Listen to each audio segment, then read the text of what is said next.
US President Donald Trump has recently halted plans to deploy American intermediate-range missiles to Germany. The weapons were intended to serve as a deterrent against Russia. Germany possesses no land-based medium-range cruise missiles of its own and is seeking alternatives. With Russia's war still raging in Ukraine and European militarization rapidly accelerating, many are wondering whether Europe can actually defend itself when the American security umbrella is pulled away. Russia's war in Ukraine has made Europe think hard about its defences. Among the concerns, countries are wondering if they need more long-range missiles. Russia has the highly effective Iskander missile system, which it has used against Ukraine and could be turned on other European countries. A possible counter-weapon would be the US-made Tomahawk cruise missiles, but American plans to station these in Germany appear to have been scrapped. We received a commitment from Joe Biden to give us Tomahawk missiles. Donald Trump has never repeated that. There's been no undertaking yet. Germany is worried there may be a gap in Europe's deterrence after Vladimir Putin reportedly stationed the Iskander in the Russian enclave of Kaliningrad. The basic system has a range of 500 kilometres, meaning it could potentially strike Poland, the Baltic states and parts of Germany. Some versions of the Iskander system can reach further, up to 1,000 kilometres, and it can also launch cruise missiles capable of carrying nuclear warheads up to 2,500 kilometres. But while European countries currently have no ground-launched long-range missile systems, Tomahawks have been used by the US in conflicts for decades. They're most familiar being launched from ships, including in the war in Iran. The Tomahawk's range is between 1,600 and 2,500 kilometres, so their threat could penetrate deep into Russian territory.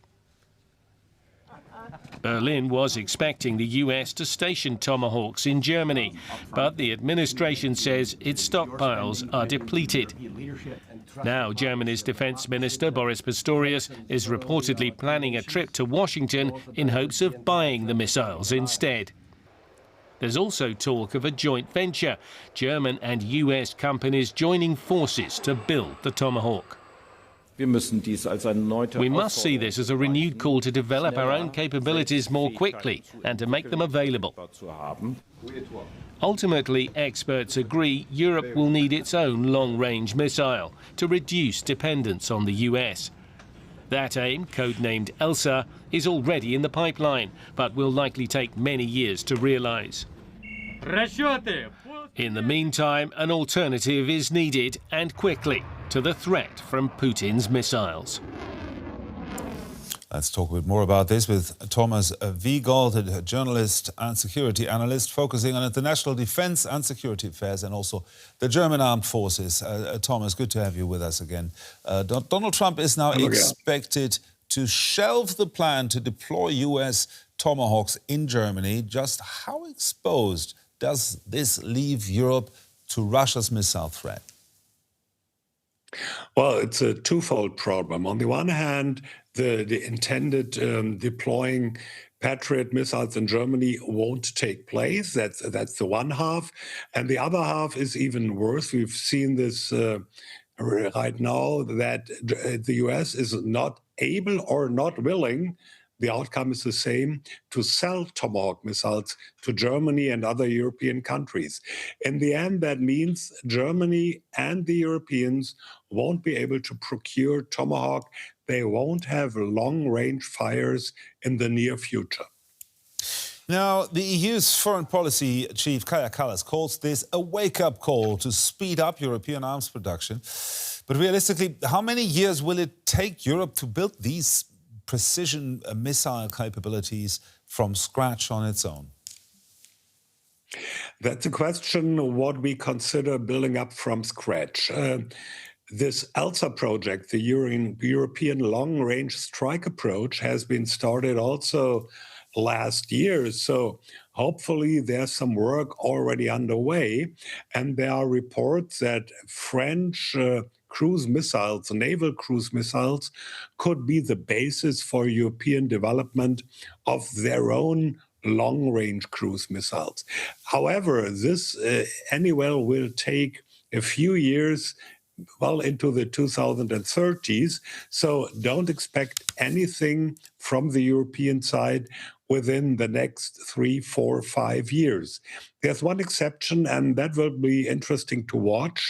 The Ukrainians, they have developed their own long-range fires, mostly drones, long-range drones, but also a cruise missile. And the German Defense Minister, Boris Pistorius, he visited Ukraine in recent days, has been talking about cooperation.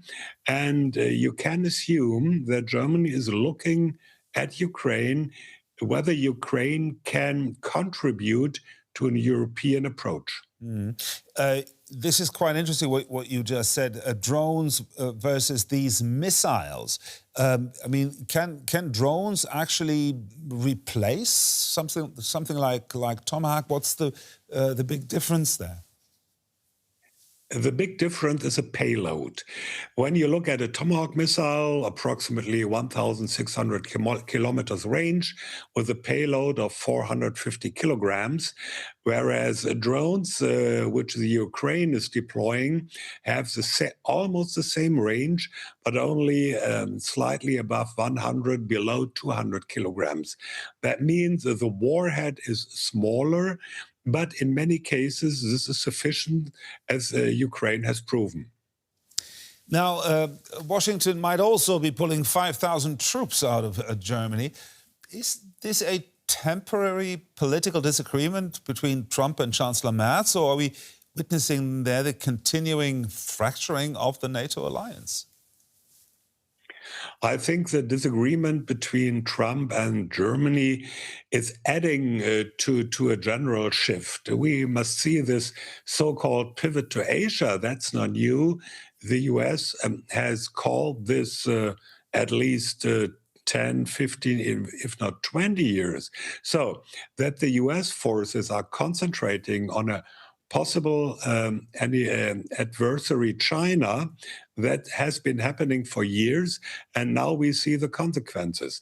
Adding to this is the Iran war, where the US deployed a lot of cruise missiles and other missiles, and their stocks are depleting. So all this together means there's less for the Europeans to have. Now, apparently, Berlin, there are reports that Berlin is looking into buying long-range missiles from NATO partner Turkey. Is that an option? Is that relying on Ankara for European security a smart decision? To be honest, I doubt that this is really an option, because the missiles we're talking about here are rather new. Turkey unveiled them just a few days or even weeks ago. You can't be sure they are really operational. So I wouldn't count on that at this point in time. Now, Poland apparently is ready and eager to take in the US troops, the 5,000 that might be leaving Germany soon. Is Donald Trump effectively trying to shift the core axis of American security in Europe away from Berlin and further to the east? This might be, and he has said so years ago already, and is saying again.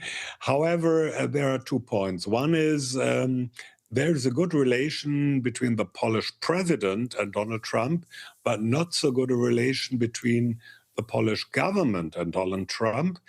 And secondly, if those 5,000 troops move from Germany to Poland, this would not mean a shift in the geopolitical situation for Europe, because they would still be in Europe. The main problem would be if they were to move back to the United States. And on the other hand, if you look what the majority of US forces in Germany is doing, it's running big installations like Ramstein Air Base, like Grafenwöhr Training Center, like Landstuhl Medical Hospital. You can move troops to Poland or other places quite easy, but you can't move these installations. And they are important for the US, not only within Europe, but also for their wars in the Near and Middle East. Now, let's also talk about the cooperation across Europe that is very often being cited right now. European countries are notorious for protecting their own national arms industries, the French and the Germans. How can the EU achieve this joint procurement that Kaja Kallas is demanding if nations are refusing to cooperate? Well, the Germans and the French and other nations, they have to cooperate. There seems to be no other way in the long run. We have the current hiccup with the Future Combat Air System, or FCAS, where Germany and France can't really come to a common position on who is building the next generation fighter jet. We will see whether FCAS will survive. In the next weeks or months, we might have a decision on that. But still, I think European industry has to cooperate. The military analyst Thomas Wiegold, as ever, thank you very much for your analysis. You're welcome.